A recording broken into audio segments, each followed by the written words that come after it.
പ്രകാശമേ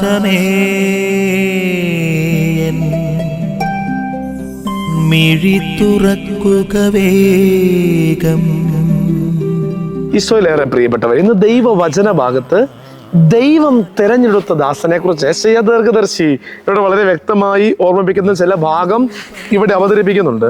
ഇതാ ഞാൻ തെരഞ്ഞെടുത്ത എൻ്റെ ദാസൻ, എൻ്റെ ആത്മാവ് പ്രസാദിച്ച എൻ്റെ പ്രിയപ്പെട്ടവൻ, ഞാൻ അവൻ്റെ മേലെ എൻ്റെ ആത്മാവിനെ അയക്കും എന്നൊക്കെ പറഞ്ഞുകൊണ്ട് മിശിഹായെ കുറിച്ചുള്ള ചില ഓർമ്മപ്പെടുത്തൽ യെശയ്യാ ദീർഘദർശി നൽകുന്നുണ്ട്. ദൈവത്തിൻ്റെ ആത്മാവിനാൽ നിറയുന്ന മിശിഹ, ദൈവത്തിൻ്റെ ആത്മാവിൽ നിറയുന്ന ക്രിസ്തു കണ്ടുമുട്ടുന്നവർക്കെല്ലാം അവൻ സൗഖ്യം നൽകുകയാണ്. അതുകൊണ്ടാണ് ഇവിടെ നമ്മൾ കാണുന്നുണ്ട്, അനേകം പേർ അവനെ അനുഗമിച്ചു, അവരെ എല്ലാം അവൻ സുഖപ്പെടുത്തി. അതായത് അനുഗമിച്ചവർക്കെല്ലാം സൗഖ്യം. അവനെ അനുഗമിച്ചവർക്ക് ഒരു പക്ഷേ ശാരീരിക സൗഖ്യം മാത്രമല്ലായിരിക്കാം, അവരുടെ മാനസികമായ പ്രതിസന്ധികളിൽ അവർക്ക് ആന്തരിക സൗഖ്യമടക്കം കർത്താവ് നൽകിയിട്ടുണ്ടാകാം. കർത്താവെ, നിന്നെ അനുഗമിക്കുമ്പോൾ നീ നൽകുന്ന സൗഖ്യം സ്വന്തമാക്കാൻ പറ്റുമെന്നുള്ള തിരിച്ചറിവ് ഞങ്ങൾക്ക് ശക്തി പകരുകയാണ്.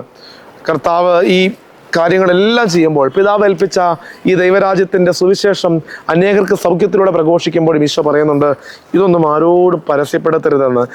ദൈവത്തിൻ്റെ രാജ്യം, ദൈവത്തിൻ്റെ സുവിശേഷം, പിതാവിൻ്റെ ഇഷ്ടം എളിമയോടെ നിറവേറ്റാൻ ആഗ്രഹിക്കുന്ന ഈശോ നമുക്കും വഴികാട്ടിയാകട്ടെ. അനുദിന ജീവിത സാഹചര്യങ്ങളിൽ പരസ്യ ബഹളങ്ങളില്ലാതെ ദൈവരാജ്യത്തിൻ്റെ പ്രഘോഷകരായി മാറുവാൻ നമുക്ക് സാധിക്കട്ടെ.